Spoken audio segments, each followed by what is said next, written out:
अस्सलामु अलैकुम वरहमतुल्लाहि वबरकातुहू। वालेकुम अस्सलाम रहमतुल्लाहि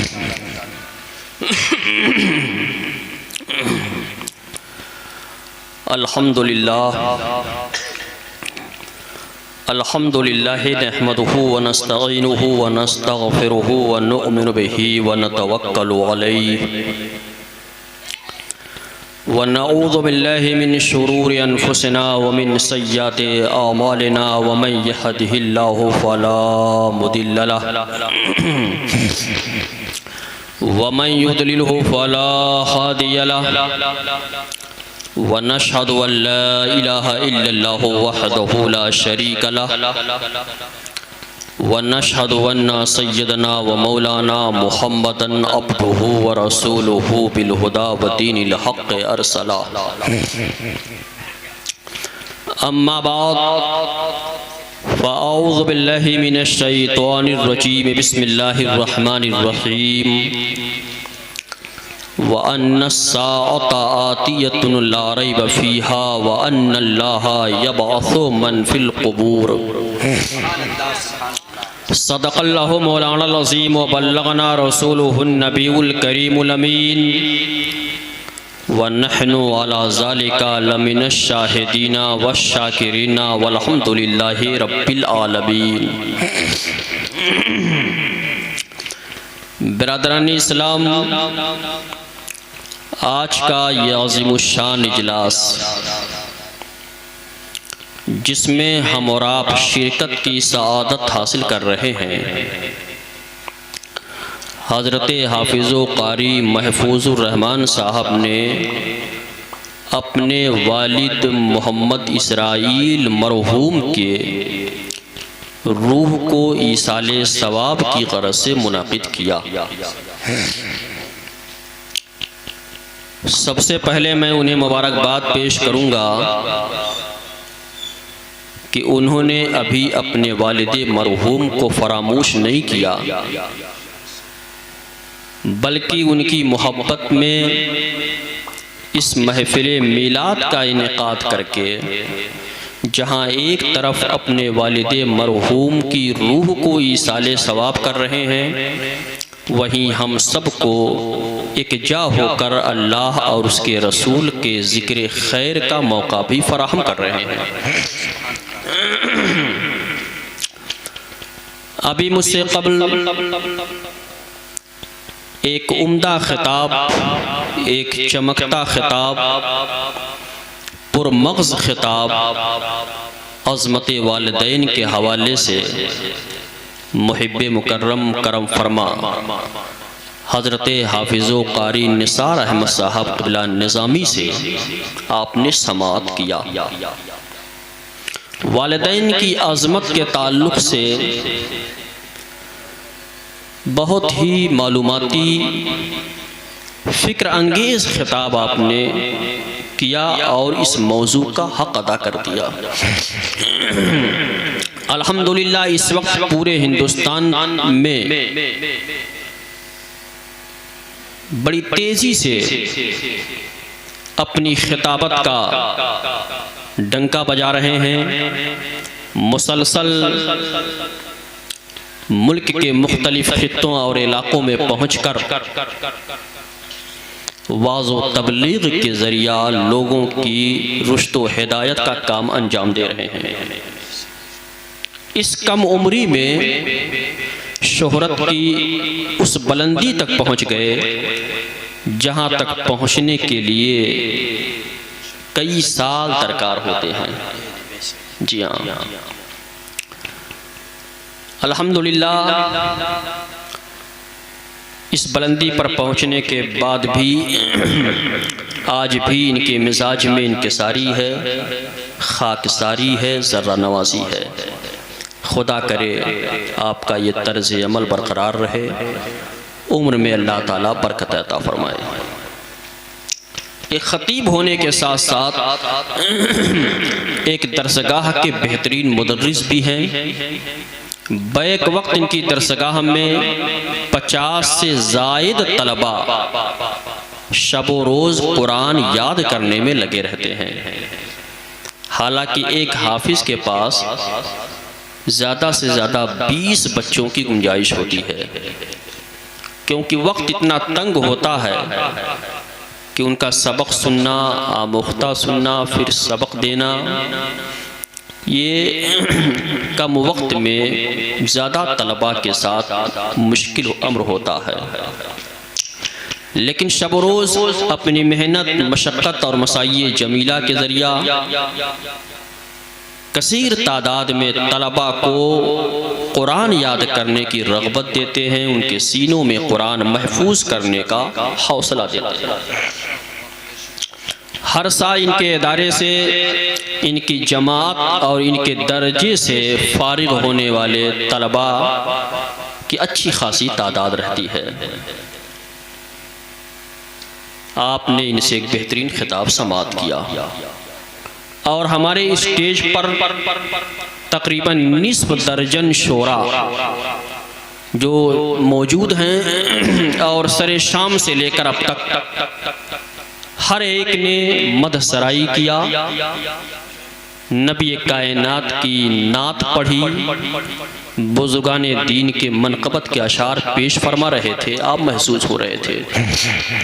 बिलखुसूस शायर इस्लाम क़ारी खुशलहान हजरत हाफिज़ मोहम्मद अशरफ साहब और हजरत हाफिज़ क़ारी महफूज़ुर रहमान साहब, हजरत हाफिज़ क़ारी नसीरुद्दीन साहब और दीगर शोरा से आपने बेहतरीन अंदाज में नातो मनक़बत के अशार समाअत किए।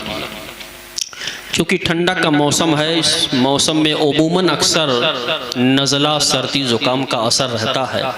मैं भी इससे दो चार हूँ, लेकिन क़ारी साहब का हुक्म हुआ, इस सर्द भरी रात में सफ़र करके आपके दरमियान हाजिर आया और माशाअल्लाह अब्दुर्रहीम भाई अपने पूरे ख़ानदान के साथ माइक को सजाने संवारने में भी लगे हुए हैं और बहुत शानदार माइक चल रहा है। इन्होंने आज अपनी पूरी मशीन, पूरी एनर्जी यहाँ पर सर्फ कर दिया इस प्रोग्राम के लिए। मैं इनका भी शुक्रगुजार हूँ।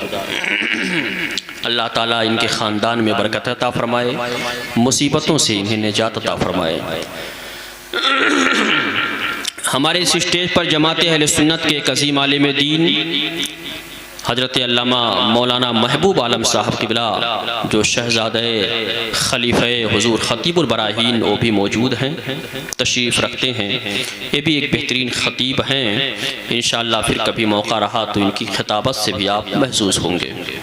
आइए कुछ अर्ज़ मारूफ़ से क़ब्ल एक मरतबा नूर अज़ल के आईने जमालो कमाल, क़ादिर कुल के मज़हर ज़ातो सिफ़ात, खालिक़े कौनैन के नाइबे अकबर, ख़ज़ाइनु समावात वल अर्द के मालिक, निअमाए इलाहिया के कासिम, मलकुतो मुल्क के ताजदार, बहरो बर के मुख्तार, सैयदुल मुरसलीन, शफ़ीउल मुज़निबीन, रहमतुल लिल आलमीन, दुआए खलील, तमन्नाए कलीम, बशारत मसीह, जिगर गोशे अब्दुल्ला, नूर दीदे आमिना, यानी हुजूर नबी रहमत सल्लल्लाहु ताला अलैहि वसल्लम की बारगाहे बेकस पनाह में दुरूद व सलाम का नजराना बावाज़ बुलंद पेश करें और पढ़ें। अल्लाहुम्मा सल्ली अला सय्यदना व मौलाना मुहम्मदिन बारिक वसल्लिम, सलातुम व सलामन अलैका या रसूलल्लाह सल्लल्लाहु ताला अलैका वसल्लम। हज़रात, ये ईसाल सवाब की मजलिस है। इसी मुनासिबत से मैंने कुरान मुक़द्दस की एक आयत करीमा की तिलावत का शरफ हासिल किया। ईसाल सवाब से मुताल्लिक़ चंद मारूज़ात आपके गोश गुजार करने की सआदत हासिल करूँगा। हज़रात, आइए देखें कि एक इंसान जो इस दुनिया में आया है, हज़रत आदम अलैहिस्सलाम से लेकर आज तक और सुबह क़यामत तक जितने लोग भी आएंगे, आए हुए हैं, इन तमाम इंसानों को चार दौर से गुजरना है, चार आलम से गुजरना है, चार मरहलों से गुजरना है। पहला आलम है आलम अरवाह, यानी इस दुनिया में तशरीफ़ लाने से पहले, इंसानों की इस दुनिया में आने से पहले अल्लाह ताला ने तमाम इंसानों की रूहों को पैदा फरमा दिया और फिर उन तमाम रूहों को जिस वक्त रखा, जहां रखा, उसी को आलमे अरवाह कहते हैं। आलमे अरवाह में तमाम इंसानों की रूहें मौजूद थीं और वहाँ सिर्फ रूहें थी, जिस्म नहीं था। ये पहला दौर है, ये पहला आलम है जिसको आलमे अरवाह कहते हैं। और दूसरा आलम है आलमे दुनिया, दारे दुनिया जिसे कहा जाता है कि वही रूहें जो आलमे अरवाह में थीं एक एक करके इस आलमे दुनिया में जिस्म के साथ ज़हूर पजीर हुई। आलमे अरवाह में सिर्फ रूहें थीं, मगर इस दुनिया में रूह माल जस्द है, यानी रूहें जिस्म के कालिब में ढाल करके इस खाके दाने गिट्टी पर भेजी जा रही हैं और भेजी जाती रहेंगी। तो ये दूसरा दौर है, ये दूसरा मरहला है, ये दूसरा आलम है जिसको आलमे दुनिया कहा जाता है। आलमे दुनिया ये दारुल अमल है, आलमे दुनिया ये ज़ख़ीरे आखिरत करने की जगह है, दारे दुनिया नेकियां करने की जगह है। और फिर इसके बाद यानी जब आदमी मर जाता है तो एक तीसरे आलम में पहुंच जाता है, एक तीसरे दौर में पहुंच जाता है जिसको आलमे बरज़ख कहते हैं। आज इस नशिस्त में मैं गुफ्तगू आलमे बरज़ख पर करूँगा क्योंकि मौके की मुनासिबत भी यही है और मैंने इसी से मुताल्लिक़ आयत करीमा की तिलावत का शरफ भी हासिल किया है। ये तीसरा दौर, तीसरा मरहला, तीसरा आलम आलमे बरज़ख है, दारे बरज़ख है। दारे बरज़ख का आगाज़ होता है जब इंसान मर जाता है। मरने के बाद इंसान की रूह उसके जिस्म से अलग कर दी जाती है और बरज़ख में जिस्म होता है। इंसान की रूह जिस्म से अलग करके अलग मकाम पर रख दी जाती है, मगर रूह का ताल्लुक़ जिस्म से अब भी कायम रहता है। और चौथा आलम आलमे आखिरत है। इसी आलमे बरज़ख से ये रूहें उठेंगी, मैदान हश्र कायम होगा, तमाम लोग वहाँ नफसी नफसी के आलम में मौजूद होंगे। जनाब मोहम्मद इसराइल मरहूम साहब भी आलमे अरवाह से आलमे दुनिया में तशरीफ़ लाए और आलमे दुनिया से इस वक्त वो आलमे बरज़ख में है। मेरे आका सल्लल्लाहु ताला अलैहि वसल्लम जब आखिरी नबी बनकर मक्का की सरजमीन पर तशरीफ़ लाए तो आपके दावत व तबलीग में एक दावत ये भी थी कि आए लोगों, ये दुनिया ही सब कुछ नहीं है, बल्कि मरने के बाद दोबारा तुम्हें जिंदा किया जाएगा, मरने के बाद दोबारा उठाए जाओगे। यहाँ जो तुमने किया है इसके बारे में तुमसे सवाल होगा। नेकियां किया हैं तो उसका अज्र मिलेगा, गुनाह किए हैं तो अजाब से दो चार किए जाओगे। मेरे आका सल्लल्लाहु अलैहि वसल्लम ने मक्का की सरजमीन से जब ये दावत दिया तो अहले मक्का ने मजाक उड़ाया।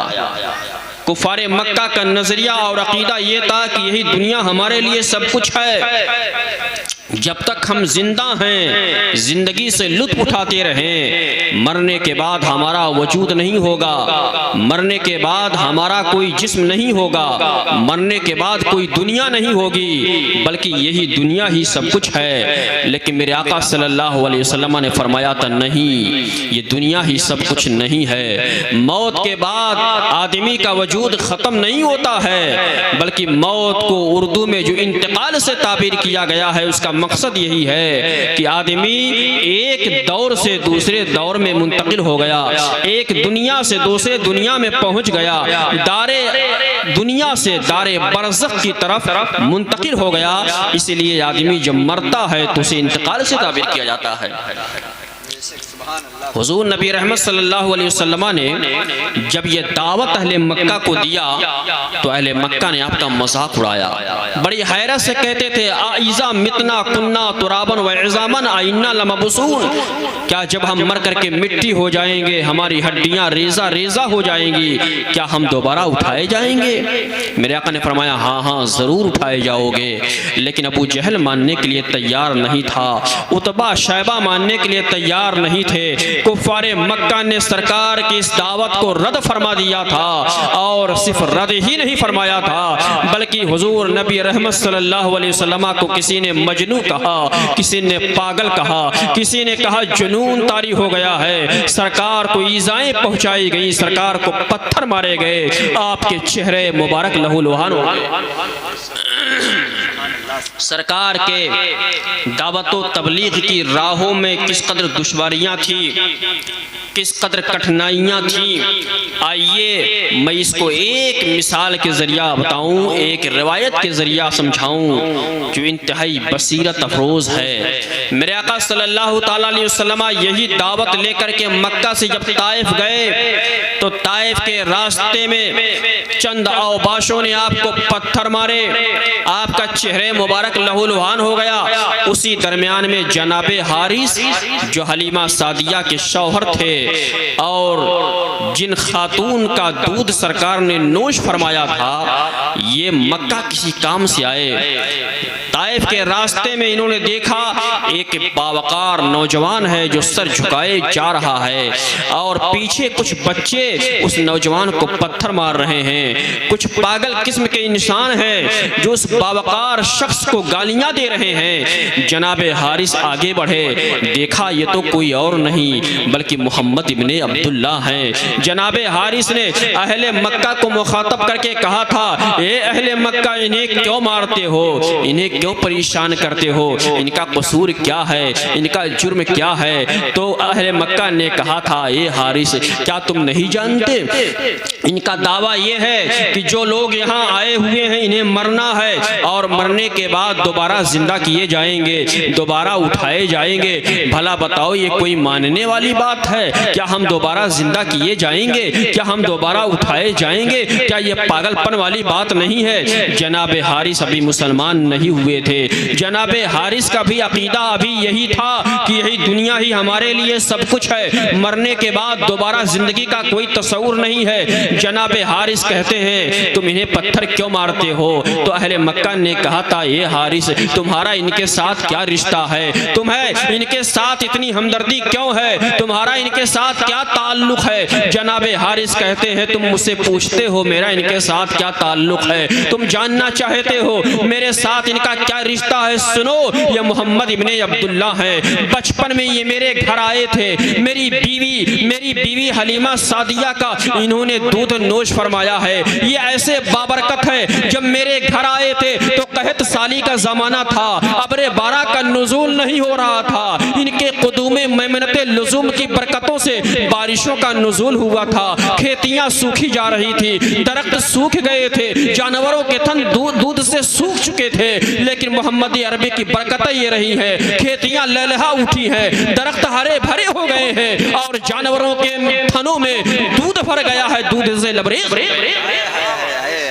ऐसे बाबरकत हैं, जब मेरे घर आए थे तो इनकी बरकतों से मेरा घर ही नहीं बल्कि मेरा पूरा खानदान महसूस हो रहा था, मेरा पूरा कबीला सैराब हो रहा था, मेरी पूरी आबादियां इनके कुदूमे मैमनते लुज़ूम की बरकतों से शादकाब हो रही थी। और तुम पूछते हो इनके साथ मेरा क्या ताल्लुक है, तुम पूछते हो मेरा इनके साथ क्या रिश्ता है? ये मोहम्मद इब्ने अब्दुल्ला है, मैंने इनका बचपन देखा है, बचपन बड़ा शानदार गुजरा है, यकीनन ये जो कहते हैं इसमें कोई ना कोई हिकमत जरूर पोशीदा। नारे तकबीर, नारे रिसालत, जश्न ईद मिलादुन नबी, अल्लामा तारिक हुसैन साहिब किबला, नारे तकबीर। हजरात, जनाबे हारिस आगे बढ़े, ठहरो मैं इनसे बात करता हूँ। हारिस आगे बढ़े, मेरे आका सल्लल्लाहु ताला अलैहि वसल्लम से पूछते हैं, ए मोहम्मद इब्ने अब्दुल्ला, ए मेरे प्यारे भतीजे, क्या ये लोग सही कह रहे हैं? आपका ये दावा है कि दोबारा उठाए जाएंगे, क्या ये लोग सही कह रहे हैं? आपका ये कहना है कि दोबारा हमें जिंदगी मिलेगी,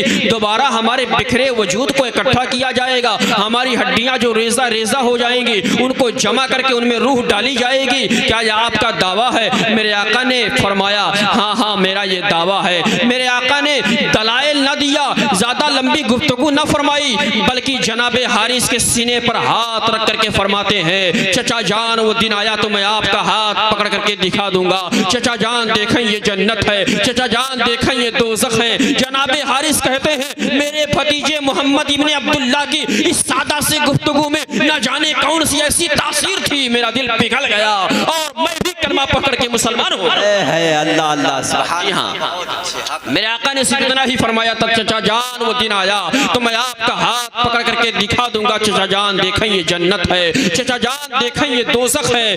नबी की इस मुख्तसर सी गुफ्तगू में जनाबे हारिस के लिए बहुत बड़ा पैगाम था और उसी पैगाम की बुनियाद पर जनाबे हारिस मुसलमान हो गए।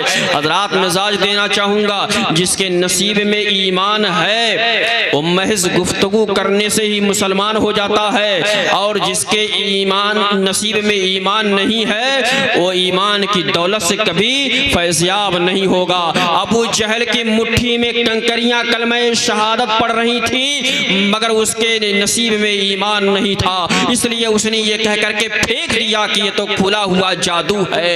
इसके नसीब में ईमान नहीं था, ऐसा अजीम मोजज़ा देखने के बावजूद भी मुसलमान न हुआ, और जनाबे हारिस के मुकद्दर में ईमान था, इसलिए महज सादा सी गुफ्तगू सुनने के बाद दाखिल इस्लाम हो गए। अल्लाह अल्लाह सुभान अल्लाह। बेशक बेशक मेरे आका सल्लल्लाहु ताला अलैहि वसल्लम की दावत में खुलूस था। मेरे आका सल्लल्लाहु ताला अलैहि वसल्लम दावत देते रहे और फिर लोगों ने मजबूर हो करके आपकी दावत को कबूल किया कि वाकई यही सच्चाई है, इसी में सदाकत है। मेरे आका सल्लल्लाहु अलैहि वसल्लम का फरमान यही है, ऐ लोगो ये दुनिया ही सब कुछ नहीं है, मरने के बाद दोबारा उठाए जाओगे, रूह तुम्हारे जिस्म में लौटाई जाएगी और सवाब से मालामाल किए जाओगे, और जो गुनहगार होंगे वो अजाब से दो चार होंगे। आइए इस सिलसिले में एक सही रवायत आपके सामने रखूं, जिसके रावी हजरत बरा इब्ने आज़िब रज़ियल्लाहु ताला अन्हो हैं। आप फरमाते हैं, हम लोग एक अंसारी खातून के जनाजे में गए, जनाजे में ताखीर थी, कब्र तैयार की जा रही थी। मेरे आका सल्लल्लाहु ताला अलैहि वसल्लम बैठ गए तो कहते हैं, हम सब भी सरकार के चारों तरफ हलका बना करके बाअदब मुअद्दब बैठ गए, इंतहाई खामोशी के आलम में बैठ गए, गोया कि हमारे सरों पर चिड़िया बैठी हुई। सुभान अल्लाह। सरकार की बारगाह में सहाबा मुअद्दब बैठ गए। मेरे आका सल्लल्लाहु ताला अलैहि वसल्लम के हाथ में एक छड़ी थी, उस छड़ी को सरकार जमीन पर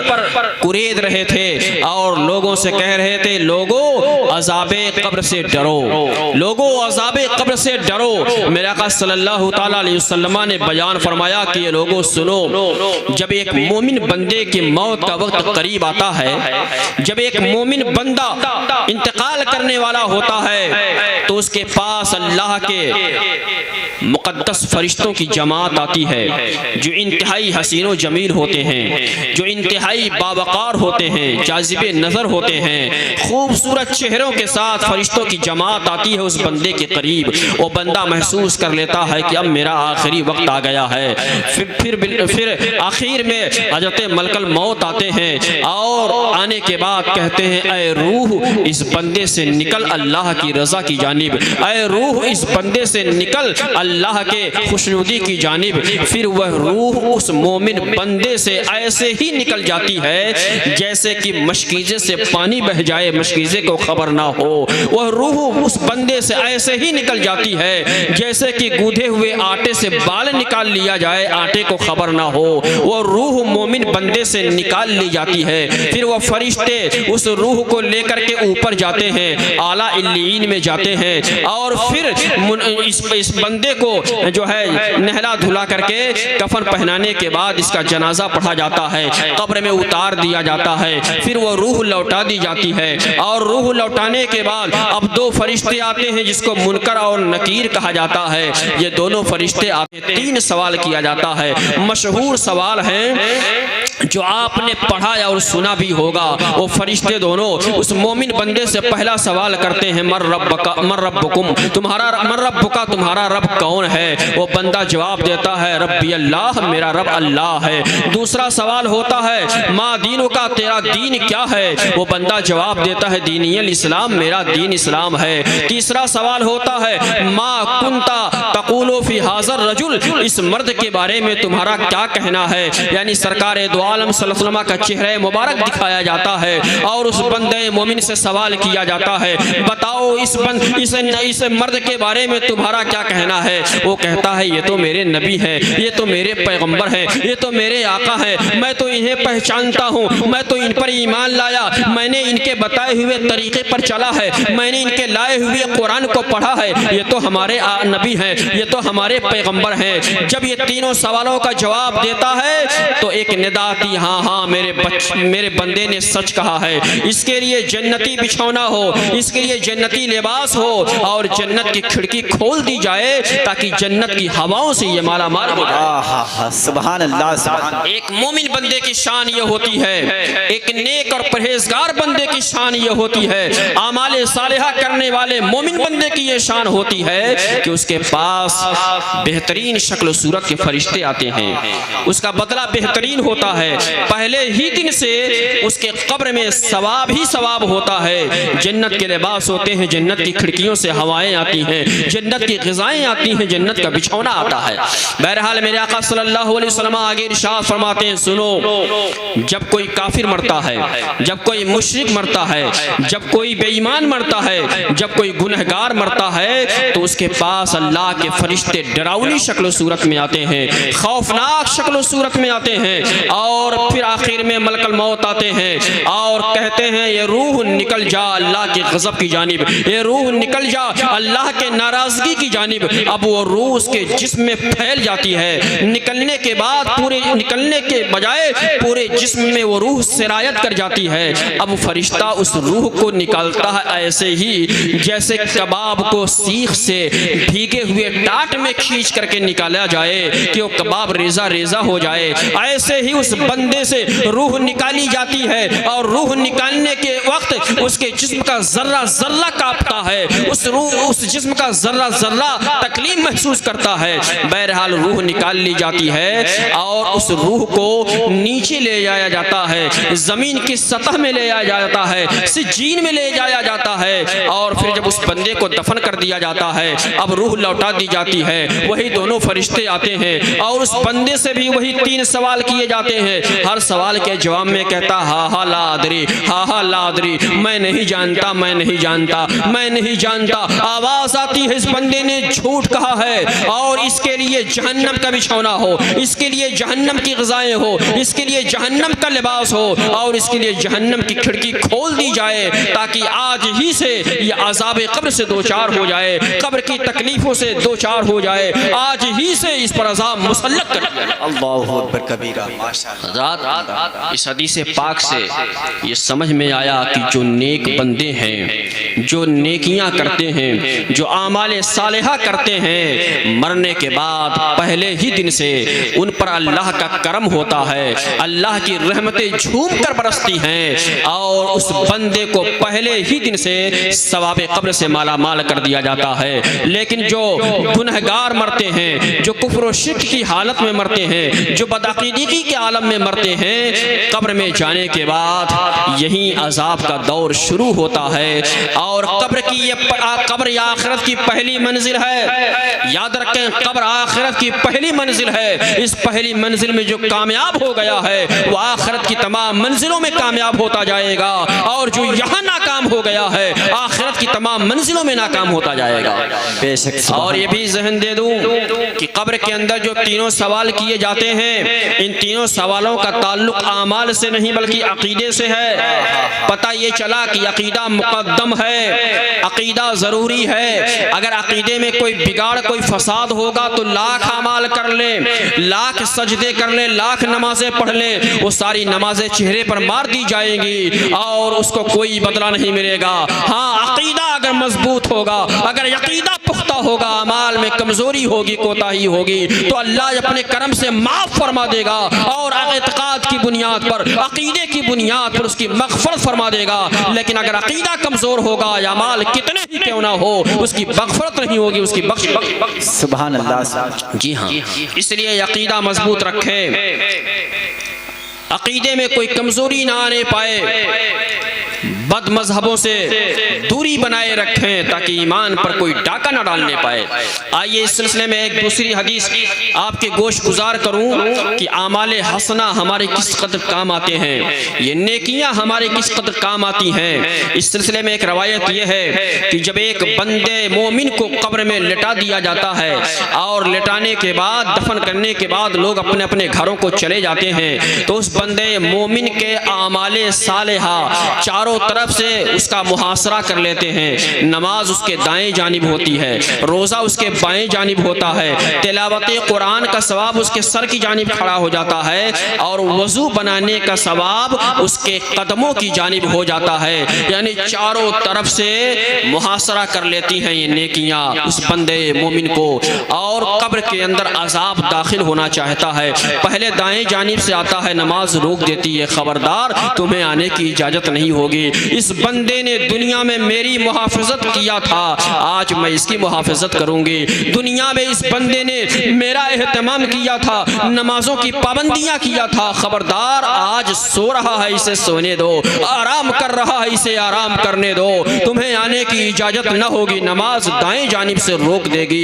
अब वो अज़ाब बाएं जानिब से आना चाहेगा तो बाएं जानिब जो रोज़ा मुहाफिज बन करके खड़ा है वो रोक देगा, कहेगा खबरदार खबरदार तुम्हें आने की इजाज़त नहीं है। हर साल इस बंदे ने पूरे महीने के रोज़े का एहतमाम किया है, एक भी रोज़ा इसने क़ज़ा न रखा था, तमाम रोज़ों की पाबंदी किया था, आज इसे सोने का मौका है, इसे सोने दो, आराम करने का मौका है, इसे आराम करने दो, तुम्हें आने की इजाज़त नहीं होगी। अब वो अज़ाब सर की जानिब से आना चाहेगा, तिलावत कुरान का सवाब उसे रोक देगा। अब वो अज़ाब कदमों की जानिब से आना चाहेगा तो यहाँ वज़ू बनाने का सवाब उसे रोक देगा, कहेगा नहीं नहीं आने की गुंजाइश नहीं है। अज़ाब मायूस होकर के वहाँ से चला जाएगा, दूर हो जाएगा, कोने में सब्र खड़ा इस मंजर को देख रहा होगा, वो कहेगा ये नमाज सुनो, ये रोज़ा सुनो, ये तिलावत कुरान सुनो, ये वज़ू बनाने वाले ये वज़ू का सवाब सुनो, मैं सब्र हूँ। यानी दुनिया में इसने जो सब्र किया था उसकी नेकियां मैं हूँ। मैं यहाँ खड़ा इस मंजर को देख रहा था, मैंने देखा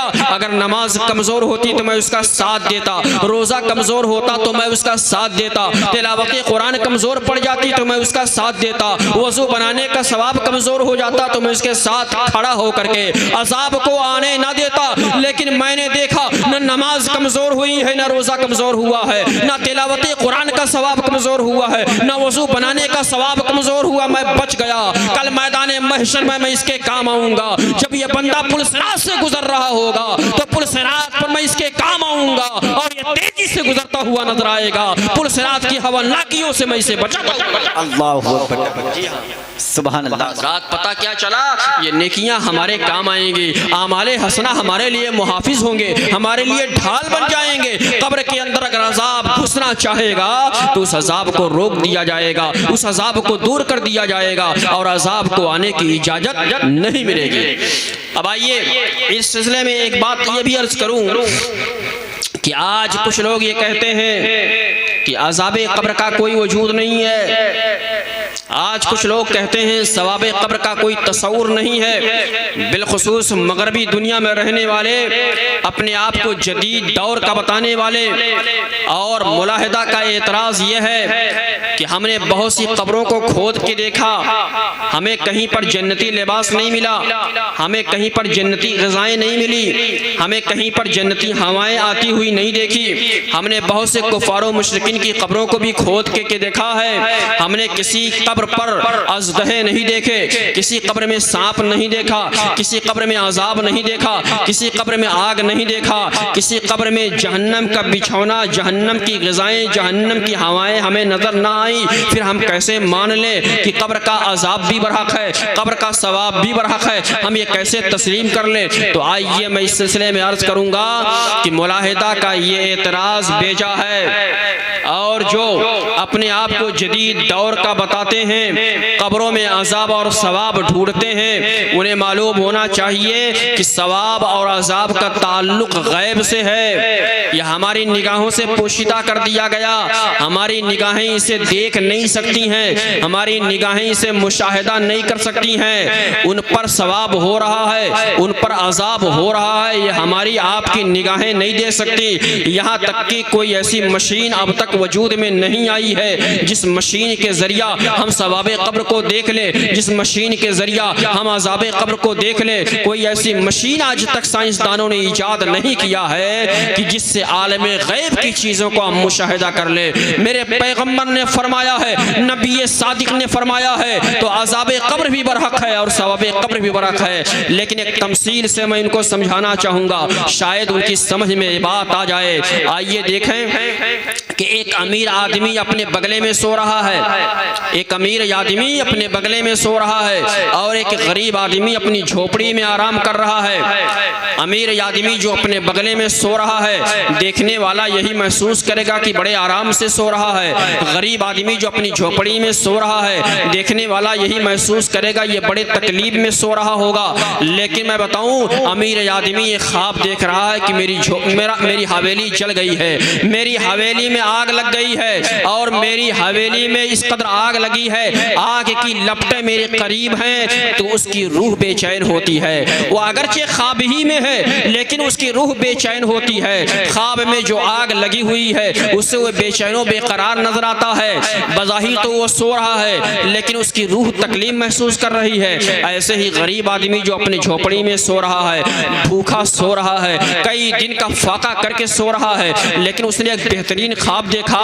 क्या देखा ख्वाब में? कि एक बहुत बड़ा बगीचा है, तरह तरह के दरख्त हैं और उन दरख्तों में तरह तरह के फल हैं, उन फलों को मैं खा रहा हूँ, दरियाएं बह रही हैं, उसका मीठा पानी नोश कर रहा है। तो वो आदमी ख्वाब में है, उसकी रूह शादकाम होती है, उसकी रूह मुतमईन रहती है और मुख्तलिफ किस्म के फलों से उसकी रूह शादकाम होती है, उस पर कोई बेचैनी नहीं है, बेकरारी नहीं है। हालांकि देखने वाला ये महसूस करेगा ये बेचैनो बेकरार होगा, अमीर आदमी को ये महसूस कर रहा होगा ये बड़े इत्मीनान से सोया होगा, लेकिन मामला बिल्कुल उल्टा नजर आ रहा है। अमीर आदमी की रूह बेचैनो बेकरार है ख्वाब की बुनियाद पर, बुरे ख्वाब की बुनियाद पर, और इस गरीब आदमी की रूह मुतमईन है अच्छे ख्वाब की बुनियाद पर। यही मामला अज़ाबे कब्र और सवाबे कब्र का है। हमारी निगाहें देखती नहीं है, हमारी निगाहें तो ये देख रही आदमी कब्र में लिटा दिया गया, आदमी को जो है शेर खा गया उसके पेट में है, आदमी दरिया में गर्क हो गया है और गर्क होने के बाद पता नहीं कहां चला गया है। हमारी निगाहें तो ये देखती हैं लेकिन हकीकत यह है कि रूह का ताल्लुक उस बंदे के जिस्म से है और वही बंदा सवाबे कब्र से भी दो चार होता है, अज़ाबे कब्र से भी दो चार होता है, उसकी लज्जतों से भी हमकिनार होता है और उसकी तकलीफों से भी दो चार होता है। बेशक सुभान अल्लाह सुभान अल्लाह। आइए अर्ज करूं इस सिलसिले में, कभी कभी पर्दे गैब हटता है तो अल्लाह वाले अपने माथे की निगाहों से इस मंजर को देख लिया करते हैं। कभी कभी नसीमे सहर चलती है, कभी कभी नसीमे रहमत चलती है, तो ये पर्दे गैब हट जाता है और अल्लाह वाले अपने माथे की निगाहों से सवाबे कब्र को भी देख लेते हैं, अज़ाबे कब्र को भी मुलाहिजा फरमा लेते हैं। इस सिलसिले में एक रवायत आपके सामने रखूं। चंद सहाबा किराम का गुजर मकामे बद्र से हो रहा था। मैदाने बद्र जहां इस्लामो कुफ्फार की पहली जंगे बद्र हुई थी, जहां पर अबू जहल मारा गया था, जहां पर उतबा शैबा मारे गए थे, उसी मकामे बद्र से चंद सहाबा का गुजर हो रहा था। सहाबा ने क्या देखा? एक कब्र फटी, यानी एक जमीन फटी, उसमें से एक आदमी निकल करके भागना चाह रहा है, पीछे से एक दूसरा इंसान निकला है और उसको पकड़ करके खींच रहा है, जो लोहे की जंजीरों से जकड़ा हुआ था उसको पकड़ करके खींच रहा है और उसके एक हाथ में लोहे का हथौड़ा है जिससे कि उसके सर पर ज़र्ब लगाता जा रहा है। वो भागना चाह रहा है, ये अंदर खींच ले रहा है और कुछ देर के बाद फिर वो निकल करके भागना चाहता है। लोहे की हथौड़े से उसके सर पर ज़र्ब लगाता है, अंदर खींच लेता है। बार बार ये मंजर हो रहा है। सहाबा ने देखा तो घबरा गए, बड़ी तेजी से यहाँ से भागे, सरकार की बारगाह में हाजिरी देते हैं, अर्ज करते हैं या रसूल अल्लाह, आज हमने मकामे बद्र में एक ऐसा मंजर देखा है, हम डर गए हैं, खौफजदा हो गए हैं। मेरे आका ने फरमाया क्या देखा? सहाबा ने वो माजरा बयान कर दिया। मेरे आका फरमाते हैं जानते हो कौन था? सहाबा ने अर्ज किया अल्लाह उसके रसूल बेहतर जानते हैं। मेरे आका ने फरमाया सुनो, वो अबू जहल था जो अपनी कब्र से निकल करके भाग रहा था और खींचने वाला वो फरिश्ता था जो अबू जहल को अजाब देने पर मुसल्लत कर दिया गया है। सुबह क़यामत तक के लिए अबू जहल अपनी कब्र से निकल करके भागेगा और फरिश्ता उसे खींचेगा और लोहे की हथौड़े से उसे ज़र्ब लगाता जाएगा। बेशक सुभान अल्लाह सुभान अल्लाह। पता क्या चला कि अज़ाब कब्र बरहक है। हमारी आपकी निगाहें देखें न देखें, लेकिन जब पर्दे गैब हटता है तो अल्लाह वाले अपने माथे की निगाहों से मुलाहिजा कर लिया करते हैं। मेरे आका सल्लल्लाहु ताला अलैहि वसल्लम ने मंजर को जाहिर फरमा दिया कि वो अबू जहल है जिसके सर पर हथौड़े की ज़रब लगाई जा रही है। और क्या ही मुनासिब सजा दी जा रही है अबू जहल को। क्यों? इसलिए कि यही अबू जहल बदबख्त है जब ये जिंदा था और मेरे आका सल्लल्लाहु अलैहि वसल्लम की अदावत में पेश था, आपको तकलीफें पहुंचाने में आगे था। मेरे आका सल्लल्लाहु ताला अलैहि वसल्लम एक मर्तबा खाने काबा के करीब सजदा रेज थे। अबू जहल एक पत्थर का टुकड़ा लेकर के आगे बढ़ा कि आज मोहम्मद अरबी का सर कुचल देना है। पत्थर का टुकड़ा लेकर के आगे बढ़ा था, आज मोहम्मद अरबी सल्लल्लाहु अलैहि वसल्लम का खात्मा कर देना है। और वह पत्थर का टुकड़ा लेकर के मेरे आका के सरे अनवर को कुचलने का नापाक इरादा लेकर के चला था, लेकिन अचानक बदहवास होकर के पीछे भागा। उसके हाथ से वो पत्थर का टुकड़ा जमीन पर गिर गया, बदहवासी की आलम में पीछे भाग गया। इसके साथियों ने पूछा क्या बात है? उसने कहा मेरे आगे बढ़ने की अब ताकत ना रही है, लगता है मेरे कदम अब आगे नहीं बढ़ सकेंगे। इस बदहवासी की आलम में मैं पीछे हट गया। हज़रात ज़रा अंदाजा लगाइए कि वो अबू जहल जो इस दुनिया में नबी कायनात के सर को कुचलने का नापाक मंसूबा बना रहा था, परवरदिगार आलम ने वही अजाब इस पर मुसल्लत कर दिया है कि अबू जहल का सर कुचला जा रहा है और सुबह क़यामत तक के लिए उसका सर कुचला जाता रहा। बेशक सुभान अल्लाह सुभान अल्लाह। हज़रात वक्त चूँकि काफ़ी हो रहा है, बड़ी तेज़ी से एक दो रवायतें और आपके गोश गुजार करके मैं अपनी गुफ्तगू ख़त्म कर लूँगा। चूँकि कारी निसार साहब का हुक्म था कि 1 घंटे से ज़ायद खिताब करना है, लेकिन मौका नहीं है कि ज़्यादा लंबी गुफ्तगू की जाए। बस 1-2 रिवायतें बड़ी तेज़ी से आपके सामने रख करके मैं अपनी गुफ्तगू समेट लेना चाहता हूँ। हज़रात मैं अर्ज़ कर रहा था ये दुनिया ही सब कुछ नहीं है, हर आदमी को मरना है। आज हमारी तो कल आपकी बारी है, इसलिए आलम बरज़ख की तैयारी होनी चाहिए, आलम आखिरत की तैयारी होनी चाहिए, ज़ख़ीरा आखिरत करना चाहिए, नेकियों का ज़ख़ीरा करना चाहिए। यही नेकियां हमारे काम आएंगी। अगर नेकियां हमारे नामा अमाल में होंगी तो कब्र में भी काम आएंगी, आखिरत में भी काम आएंगी। आइए मुर्दे की एक मिसाल आपके सामने रख करके मैं अपनी गुफ्तगू ख़त्म कर लेना चाहूँगा। मुर्दे की मिसाल दुल्हन की जैसी है। एक दुल्हन की ही तरह एक मुर्दे की भी हालत होती है। एक लड़की का जब रिश्ता तय हो जाता है, उसकी शादी मुकर्रर कर दी जाती है और जब शादी का वक्त करीब आ जाता है, 2-4 दिन शादी रह जाती है, उसे एहसास होता है कि मुझे दुल्हन बन के एक नए घर में जाना है, एक अजनबी माहौल में जाना है। मेरा ये घर मुझसे छूट जाएगा, मेरे माँ बाप मुझसे दूर हो जाएंगे, मेरे भाई बहन अजीज़ व अकारिब से मेरा रिश्ता ख़त्म हो जाएगा। एक नए माहौल में जाना है, एक अजनबी माहौल में जाना है, अजनबी लोगों के साथ मुझे रहना है, तो उसे फिक्र दामनगीर होती है, उसका दिल घबराने शुरू हो जाता है, खाना पीना वो कम कर देती है, यहाँ तक कि जब शादी का दिन आ जाता है तो खाना पीना वो छोड़ देती है। होता क्या है, दूल्हा बारात लेकर के आता है, और जब बारात लेकर के आता है, निकाह हो गया, अब उस दुल्हन की रुखसती होती है। आजकल के ज़माने में तो ऐसी गाड़ियां होती हैं, कार होते हैं लग्जरी, उसमें दुल्हन को बिठा करके ले जाते हैं। लेकिन पहले ज़माने में डोली चलती थी और डोली में दुल्हन को बैठाया जाता, दुल्हन को नहलाया गया, उसे नया जोड़ा दिया गया, नया लिबास पहनाया गया और नया लिबास पहना करके दुल्हन को डोली में डाल दिया गया, डोली में बिठा दिया गया।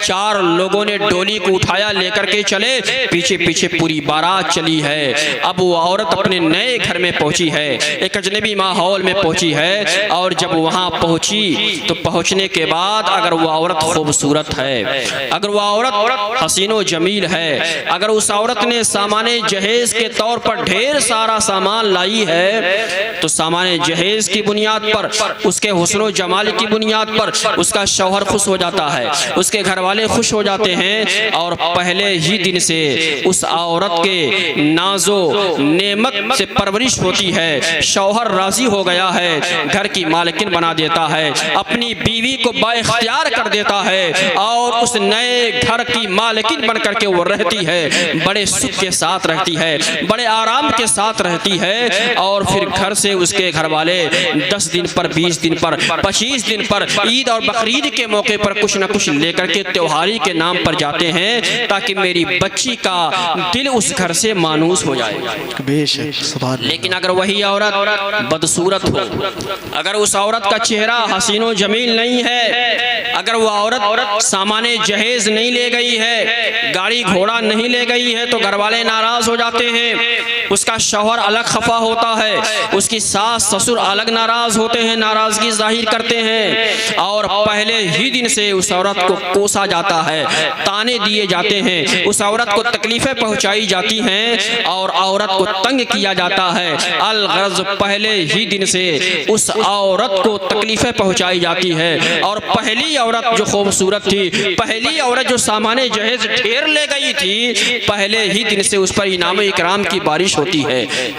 सेम यही मिसाल एक मुर्दे की है, यही हालत एक मुर्दे की होती है। एक आदमी की जब मरने का वक्त करीब आता है तो उसे महसूस हो जाता है कि मैं चंद दिनों तक और जिंदा रहूंगा, उसे महसूस हो जाता है ये मेरा आखिरी वक्त है। अब उसे गम खाए जाता है, उसे भी फिक्र दामनगीर होती है कि अब मेरा घर मुझसे छूट रहा है, मेरे बच्चे यतीम हो जाएंगे, मेरी बीवी बेवा हो जाएगी, मेरे माँ बाप का साया मुझसे उठ जाएगा।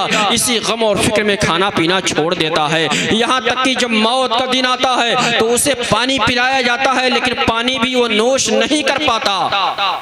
और जब उसकी रूह निकाल ली जाती है, अब उसे भी नहलाया जाता है उसी दुल्हन की तरह, उसने भी खाना पानी छोड़ दिया था उसी दुल्हन की तरह, मरने के बाद उसे भी नहलाया जाता है उसी दुल्हन की तरह, इसे भी नया लिबास पहनाया जाता है दुल्हन की तरह। और इसे भी नया लिबास यानी कफन पहनाने के बाद डोली में, चारपाई में रखा जाता है, जनाजा ले चलने वाली चारपाई पे इसको रखा जाता है। 4 लोग अपने कंधे पे लेकर के आगे आगे चल रहे हैं, पीछे पीछे पूरे जनाजा पढ़ने वालों की तादाद जा रही है। जिस तरह एक दुल्हन डोली में जा रही थी, पीछे पीछे उसकी बारात जा रही थी, आज ये मुर्दा ये जा रहा है, पीछे पीछे नमाजियों की तादाद जा रही है। गोया ये बाराती हैं जो जा रहे हैं, कब्रिस्तान की तरफ ले जाते हैं, वहाँ जनाजा पढ़ लिया जाता है, कब्र में उसे उतार दिया जाता है। कब्र में उतारने के बाद लोग अपने अपने घरों को चले जाते हैं। अब ये मुर्दा अगर अपने साथ सामाने जहेज के तौर पर अमाले सालहा लाया है, अगर ये नेकियां लाया है, अगर ये मुर्दे के अमाल अच्छे हैं, मुर्दे के आदत अच्छे हैं, इसकी सीरत अच्छी है, इसके कैरेक्टर अच्छे हैं, इसने नेकियां किया हुआ है, तो कब्र के अंदर जाने के बाद अल्लाह ताला खुश हो जाता है, अल्लाह के फरिश्ते खुश हो जाते हैं। और अल्लाह जब खुश होता है तो उस बंदे पर पहले ही दिन इनाम इकराम की बारिश करता है और उसके लिए हुक्म होता है नम का नौमतिल उरूज,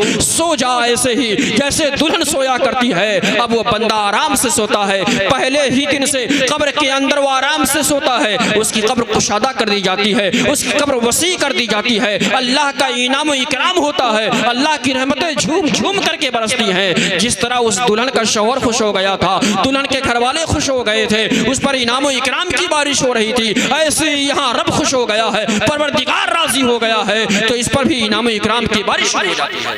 बेशक, सुभान अल्लाह। लेकिन अगर वही बंदा अपने साथ सामाने जहेज के तौर पर नेकियां नहीं ले गया, अगर वो बंदा गुनहगार था, दफन होने के बाद अल्लाह नाराज होता है, अल्लाह का गज़ब नाजिल होता है। और जब अल्लाह का गज़ब नाजिल होता है तो पहले ही दिन से उस पर अजाब मुसल्लत कर दिया जाता है, कब्र की तारीकियों से वो दो चार होता है और अजाब कब्र से वह मामूर कर दिया जाता है। हज़रात, मेरे ख्याल से इतनी गुफ्तगू आपके लिए काफ़ी होगी और ये पैगाम आपने समझ लिया होगा कि हमें इस दुनिया में नेकियां करनी चाहिए, आमाले हसना करना चाहिए, ताकि हमारे ये कब्र में काम आ जाए, कब्र की तारीकियों में हमारे लिए उजाले का सामान बन जाएं, हमारी कब्रें कुशादा कर दी जाएं। परवरदिगार आलम की बारगाह में दुआ है अल्लाह ताला तमाम हाजिरीन की हाजिरी को कबूल फरमा ले। हजरत हाफिज़ कारी महफूजुर रहमान साहब के वालिद मरहूम की मग़फ़िरत फरमा दे, हम सब की मग़फ़िरत फरमा दे।